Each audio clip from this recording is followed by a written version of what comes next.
Kansas head coach Bill Self, national championship head coach from 2008, been in a couple of Final Fours, and certainly one of the storylines of the offseason was Andrew Wiggins deciding to go to Kansas, the top player in the class of 2013. Everyone's already got him pegged to be the #1 pick in 2014. How'd that recruitment go? Unlike any other that we've probably ever had, he was the best player that really didn't want to be recruited. We had limited contact with him, a few texts every now and then, limited contact with his family, and at the end of the day, he told us this is exactly how he's going to handle it, and he played true to his word. And we actually found out that we were getting Andrew, that he signed via Twitter. So we had no idea before. He told us that nobody would have an idea, and worked out well for us. We felt pretty fortunate. So how would you compare that kind of process versus some of the more traditional ones where you have to, go through this guy and that guy, and maybe a parent, maybe not? Well, in recruiting, it's such an inexact science, as everyone knows, that a lot of times you don't get what you think you deserve to get, and a lot of times you end up getting what you really don't deserve.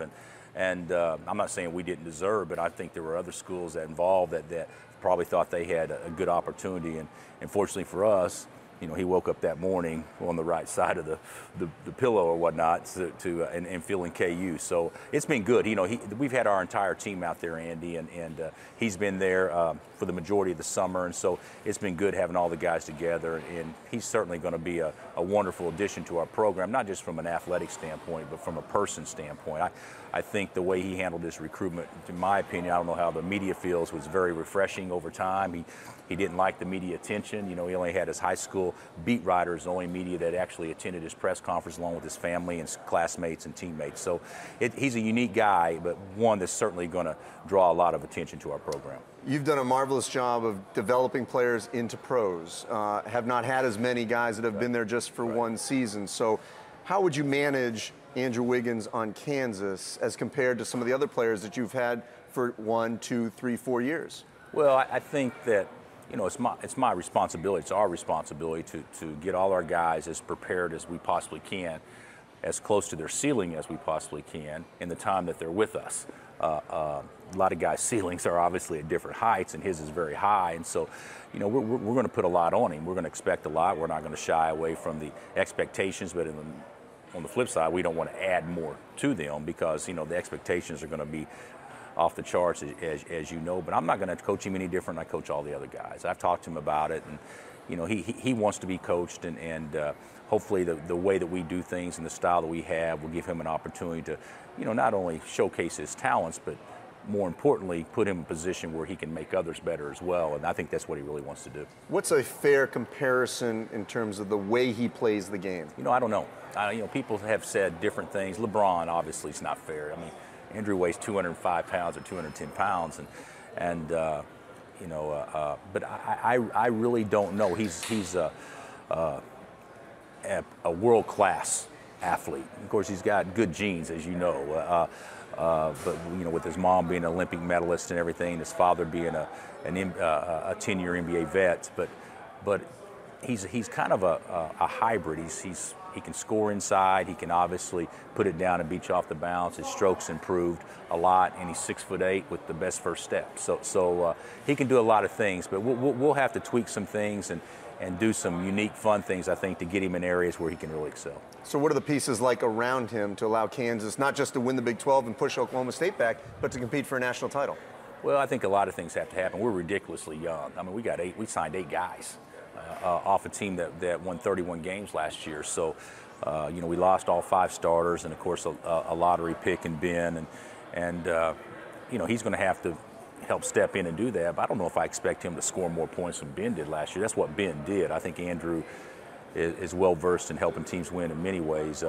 But we got good players. I mean, this is about as excited I've been in coaching a young group of kids. We've got length, we've got height, we've got strength, we've got depth, but we don't know how to play after being around the guys all summer. Obviously we got a long ways to go, but from a talent standpoint and a fun standpoint, I think that this could be about as entertaining a team as I've had to coach. Brad Stevens from Butler goes to the Boston Celtics. There's been, a handful of coaches that have done this, and then they've come back. Why haven't you flirted with the NBA? Well, nobody's really flirted with me. Really? Much. No one has called? Well, I'm not going to say no one's called, but there hasn't been a lot of, I don't believe there's been a lot of interest. And why do you think that is? Well, I don't know. I mean, personally, I think I have one of the premier jobs in the world at any level. You know, I think there's a lot of jobs out there in the league that are hard jobs, just like there's college jobs that are hard jobs. And I'm blessed to be at a place where, you know, I think that we can attract good players, you know, year in and year out. But you know, a lot of guys that have jumped, it's really not fair to say they haven't been successful because they've taken jobs where it's hard to win. You know, I think Brad's going to a situation, at least from the outside looking in, where he's going to be coaching an extremely young team. He's a young guy. They'll grow together. And nobody at any level can argue the fact that this guy knows what he's doing.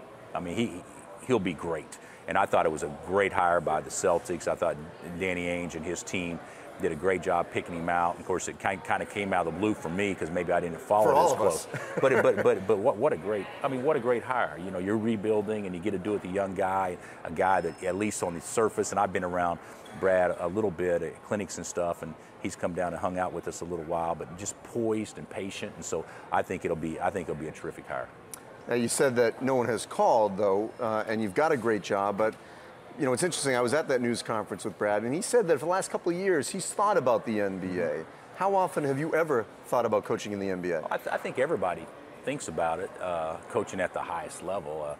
You know, being able to test your skills at your trade, you know, against, you know, the so-called best of the best, and with the best athletes to work with. But that's not anything that's ever motivated me. I mean, I think everybody thinks about doing different things from time to time, but not to the point where there's actually a serious interest. And there hasn't been for me. But then again, I haven't been flirted with very much. But I love where I'm at, and you know, you've been to Lawrence. It's a different place. And so, as long as we can keep getting good players, hopefully I can stick around a while. Well, you got one of the best in the country, certainly, in Andrew Wiggins. Thank you, Bill, for coming by here at Katz Corner.